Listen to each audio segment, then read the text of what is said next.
paroissienne, je suis heureux de vous retrouver alors que nous sommes aux portes de l'église Saint-Georges à Vesoul, mais aussi aux portes de l'Avent, puisque dans quelques heures nous allons entrer dans ce temps béni de l'Avent qui nous prépare à la venue du Sauveur Jésus-Christ. Vous savez que la situation sanitaire n'est pas toujours simple en ce moment, et vous savez aussi sans doute que le gouvernement a permis maintenant que les célébrations reprennent dans les églises dans la limite de 30 personnes par célébration. Alors, au début de cette vidéo, je vais vous lire le communiqué de l'archevêque de Besançon, Monseigneur Jean-Luc Bouilleret, qui est destiné aux prêtres, mais aussi à tous les fidèles du diocèse de Besançon. Chers amis, dans son discours du 26 novembre 2020, le Premier ministre a précisé que la jauge de participation des fidèles aux messes dominicales reste fixée à 30 personnes pour la reprise des célébrations ce 28 novembre, et ce, quelle que soit la taille de l'Église.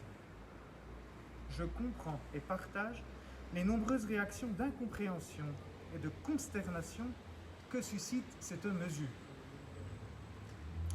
Cette jauge arbitraire ne prend pas en compte le bon sens qui voudrait une juste proportion du nombre de personnes en fonction de la taille de l'Église. Elle ne prend pas non plus en compte les efforts déployés par les catholiques pour lutter contre la pandémie.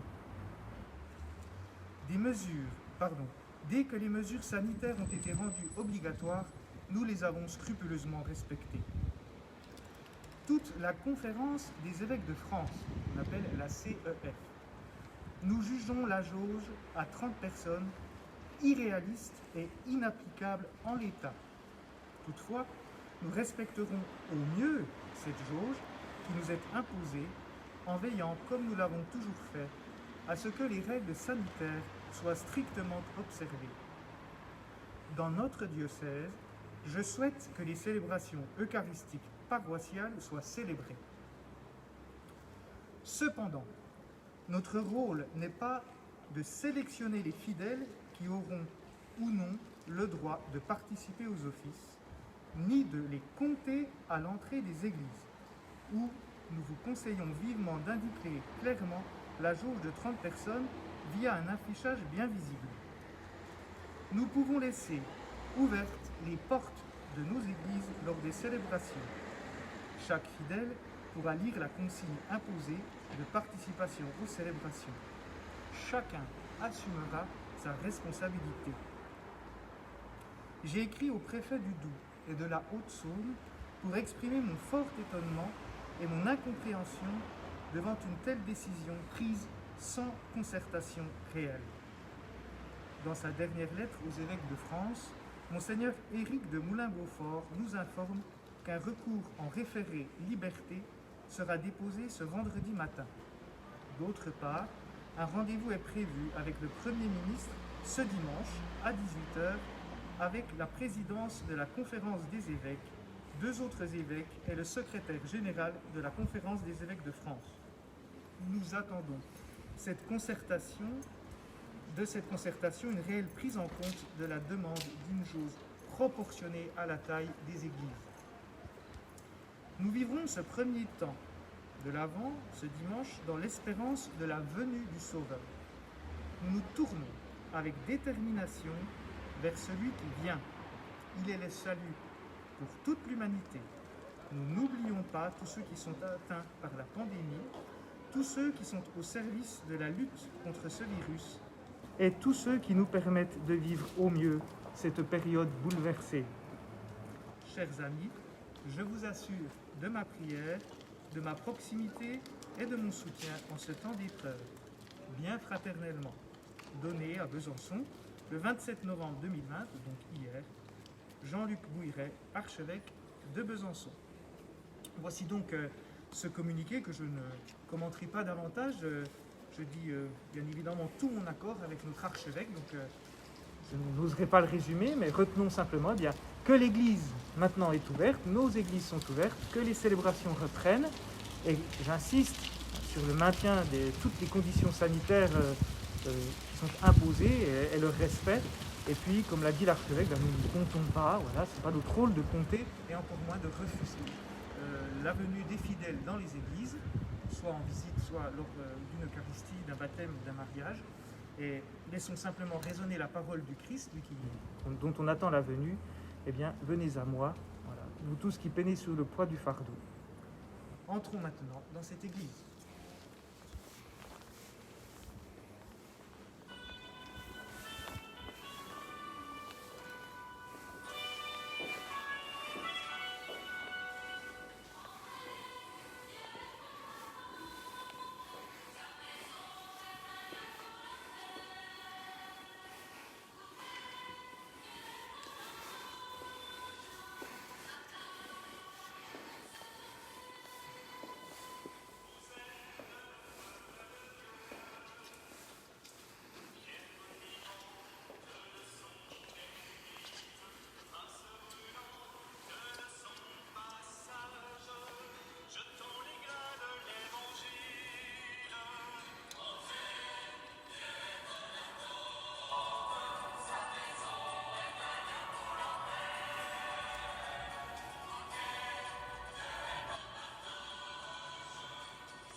Bon, le masque fait toujours qu'on a des lunettes pleines de buée. Je vais quand même vous présenter un objet liturgique aujourd'hui. Bon, c'est pas le téléachat, rassurez-vous. Ça s'appelle le missel romain. Le missel romain, c'est un livre qui est d'abord destiné aux prêtres qui président l'Eucharistie. C'est le livre de la messe qu'on appelle aussi le missel d'autel. Mais il peut être très intéressant pour la vie spirituelle de tous que les fidèles y jettent de temps en temps un œil. Ce missel est reproduit parfois dans des missels pour les fidèles qui sont plus petits, plus simples à manier. Et j'aimerais, pour le découvrir d'une manière concrète, vous lire la préface eucharistique qui est prévue pour les premiers dimanches du temps de l'Avent. La préface, vous savez, c'est ce moment important de la liturgie qui ouvre la célébration, le temps de l'Eucharistie. Le Seigneur soit avec vous et avec votre esprit. Élevons notre cœur, nous le tournons vers le Seigneur. Rendons grâce au Seigneur notre Dieu, cela est juste et bon. Vraiment, il est juste et bon de te rendre grâce. Et on continue. Et en fait, le corps de la prière change en fonction des dimanches, en fonction du temps liturgique. Une préface de Pâques n'est pas une préface de l'Avent. Une préface pour un enterrement n'est pas une préface du temps ordinaire. Et ces préfaces, qui sont souvent assez pertinentes et dont certaines remontent à des siècles vraiment lointains, eh bien, nous disent quelque chose du temps qui est célébré. Alors, en découvrant maintenant la préface de l'Avent, la première préface du temps de l'Avent, eh bien, nous allons pouvoir entrer concrètement avec nos cœurs dans ce temps particulier de l'attente de la venue du Seigneur.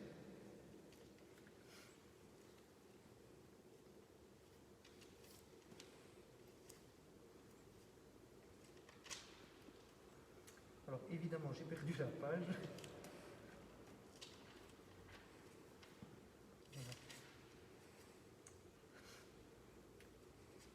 La plupart des préfaces, en fait, ont été remaniées lors de l'édition du Nouveau Missel romain en 1970, à la suite du Concile Vatican II. Mais en fait, lorsque le Concile a repris ces préfaces, eh bien, il s'est inspiré de préfaces bien plus anciennes, dont certaines remontent au 6e, 5e, 6e siècle. Donc elles sont pétries à la fois d'aspects bibliques, mais aussi d'aspects qu'on appelle patristiques. La période patristique, c'est la période des pères de l'Église, c'est-à-dire les premiers, souvent ils étaient évêques, mais les premiers théologiens qui ont réfléchi sur le mystère du Christ, le mystère de l'Église, et qui, eh bien, par des beaux textes, ont écrit ce qui fait un petit peu nos balises, notre route, pour mieux comprendre notre foi. Voici donc la première préface du temps de l'Avent.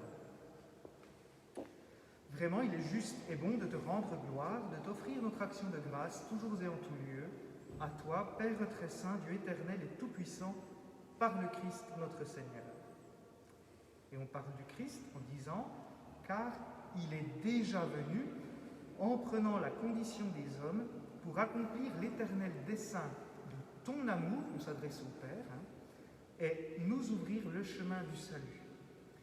Il viendra de nouveau revêtu de sa gloire, afin que nous possédions dans la pleine lumière les biens que tu nous as promis et que nous attendons en veillant dans la foi. C'est pourquoi, avec les anges et tous les saints, nous proclamons ta gloire en chantant d'une seule voix, et on enchaîne avec le beau chant du Sanctus, Saint, Saint, Saint le Seigneur. Donc, hormis le début et la fin, qui sont quasiment identiques à toutes les préfaces, concentrons-nous sur ces deux phrases. On part du Christ en disant « Il est déjà venu en prenant la condition des hommes pour accomplir l'éternel dessein de ton amour, donc de l'amour du Père, et nous ouvrir le chemin du salut. » Cette première phrase, en fait, tout au début du temps de l'Avent, nous rappelle que Jésus a pris la condition des hommes, c'est-à-dire qu'il s'est fait chair. Le Verbe s'est fait chair, nous dit Saint Jean dans son premier chapitre, dans son prologue de l'Évangile. Le Christ a pris la condition des hommes, c'est-à-dire il est devenu vraiment homme. Jésus-Christ, vrai homme et vrai Dieu, eh bien, a pris un corps, il est né de la Vierge Marie, et il a connu eh bien, la faim, la soif, il a connu le bon goût du vin, enfin, il était un homme à part entière, jusqu'à connaître la souffrance et même la mort sur la croix. Voilà, toute la condition humaine, toute la condition des hommes est assumée par le Verbe éternel, par Jésus-Christ. Notre Dieu, en Jésus-Christ, est devenu homme. Donc il est déjà venu, nous dit la préface. Pourquoi est-il venu? Pour accomplir l'éternel dessein de l'amour du Père et nous ouvrir le chemin du salut. C'est-à-dire qu'en fait, cette naissance de Jésus-Christ, le fait qu'il ait pris la condition des hommes, c'était le dessein, c'est-à-dire le projet d'amour de Dieu le Père. Et dans quel but l'a-t-il fait? Pour nous ouvrir le chemin du salut. Alors j'aime beaucoup l'image du chemin, parce qu'un chemin, on l'emprunte ou pas. Maintenant, en Jésus-Christ, nous savons, grâce à lui, que le chemin du salut, le fait d'être sauvé, est ouvert. Mais Dieu ne nous y force pas. Dieu ne nous pousse pas sur ce chemin, à nous de l'emprunter ou non. Le chemin est ouvert. Voilà, au premier temps, le Christ est déjà venu. La deuxième partie de la préface nous porte maintenant vers le futur. Il reviendra de nouveau, revêtu de sa gloire, afin que nous possédions dans la pleine lumière les biens que tu nous as promis, on s'adresse toujours au Père, et que nous attendons en veillant dans la foi. Alors, décortiquons, si vous permettez l'expression, cette seconde partie de la préface. Toujours en parlant du Christ, on dit « Il reviendra de nouveau, revêtu de sa gloire ». Ça doit vous rappeler une phrase du Credo. Voilà. Il reviendra de nouveau dans la gloire pour juger les vivants et les morts. Alors ça, je vais introduire un mot un peu compliqué, ça s'appelle la parousie. Parousie, c'est du grec, la parousia. La parousie, en fait, c'est tout ce qui concerne les fins dernières, les temps derniers. Et quand on parle de la parousie, on parle du retour du Christ. Le Christ est né dans la crèche, petit enfant, et nous attendons sa venue dans la gloire. Il reviendra de nouveau. On a un peu tendance à l'oublier, me semble-t-il, aujourd'hui. On oublie quand même que, sans savoir ni le jour ni l'heure, nous attendons dans la foi la venue du Christ, lui qui vient nous sauver, qui vient sauver l'humanité. Alors, le temps de l'Avent n'est pas seulement la commémoration de la naissance du Christ, si vous voulez, pour être un peu simpliste, son anniversaire, en fait, pas les 2020 ans de la naissance de Jésus, mais en fait, on attend aussi et on rappelle qu'il viendra dans la gloire.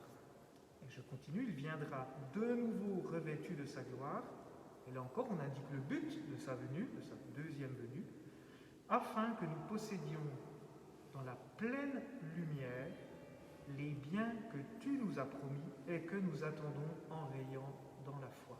C'est-à-dire qu'en fait, nous possédons déjà certains biens, mais ils ne sont pas encore dans la pleine lumière. Et puis ces biens, c'est tout ce que Dieu nous donne, mais nous serons comblés au-delà de notre espérance.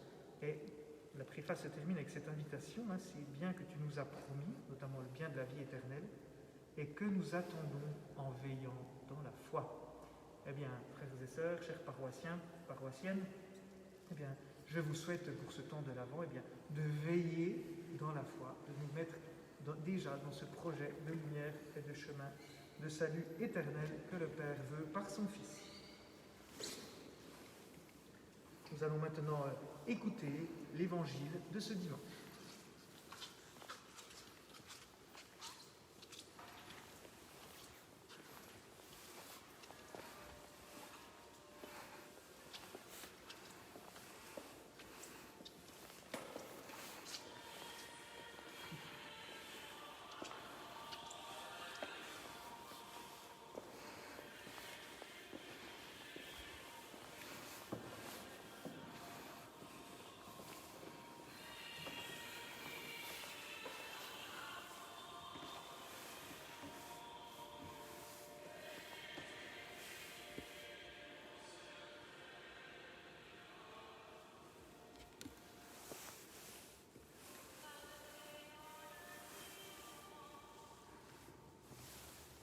De l'Évangile de Jésus-Christ, selon saint Marc. En ce temps-là, Jésus disait à ses disciples, « Prenez garde, restez éveillés, car vous ne savez pas quand ce sera le moment. C'est comme un homme parti en voyage. En quittant sa maison, il a donné tout pouvoir à ses serviteurs, fixé à chacun son travail et demandé au portier de veiller. Veillez donc, car vous ne savez pas quand viendra le maître de la maison, le soir ou à minuit, au chant du coq ou le matin. S'il arrive à l'improviste, il ne faudrait pas qu'il vous trouve endormi. Ce que je vous dis là, je le dis à tous, veillez. »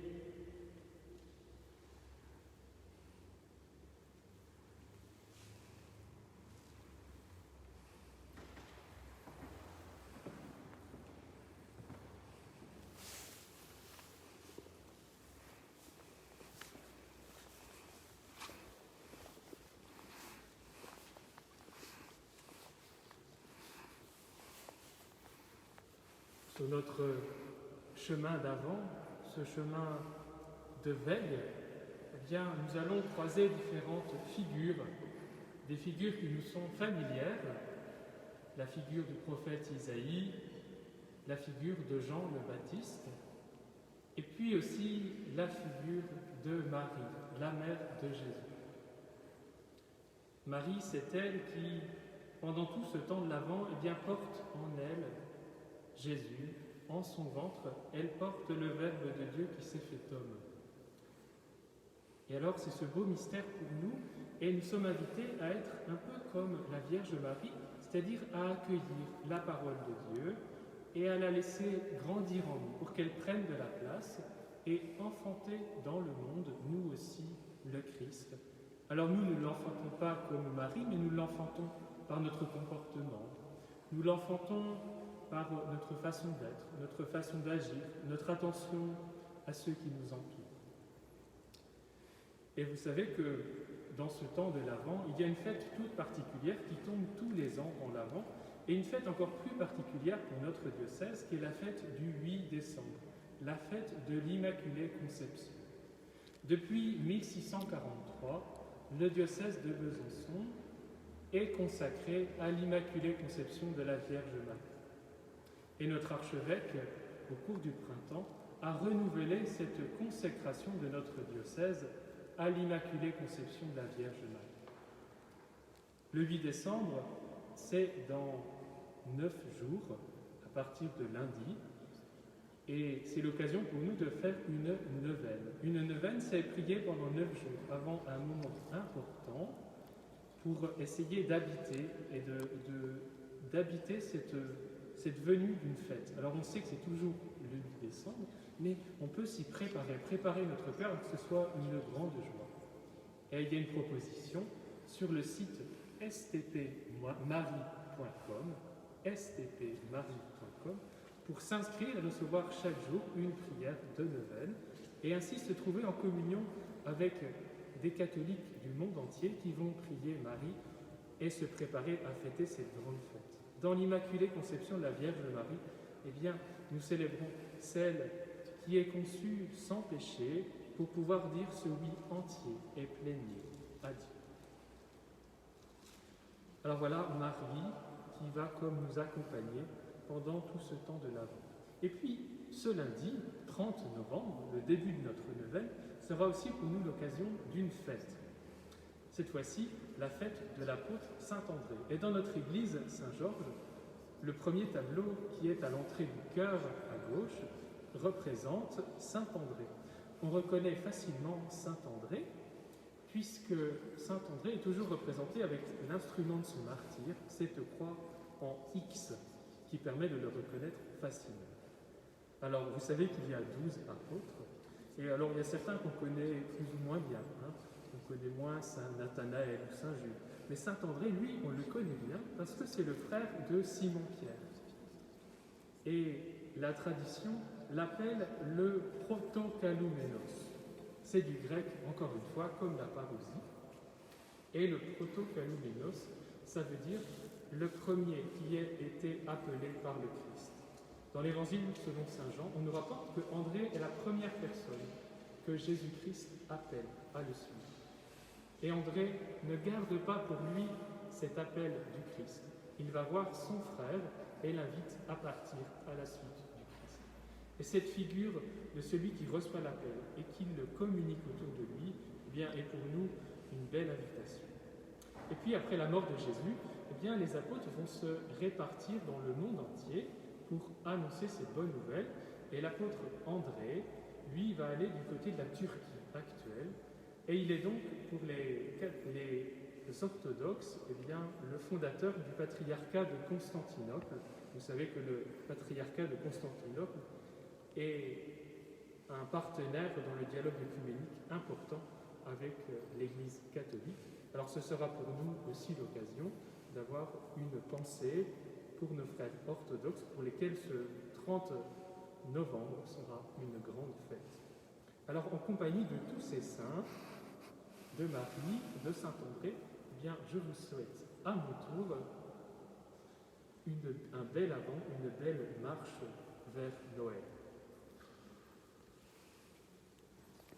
Merci Abbé Emmanuel. Pour terminer notre rencontre, je prends encore la parole, mais aussi le missel romain, pour vous donner la belle bénédiction du temps de l'Avent.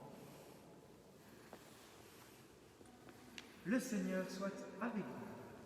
Avec votre esprit.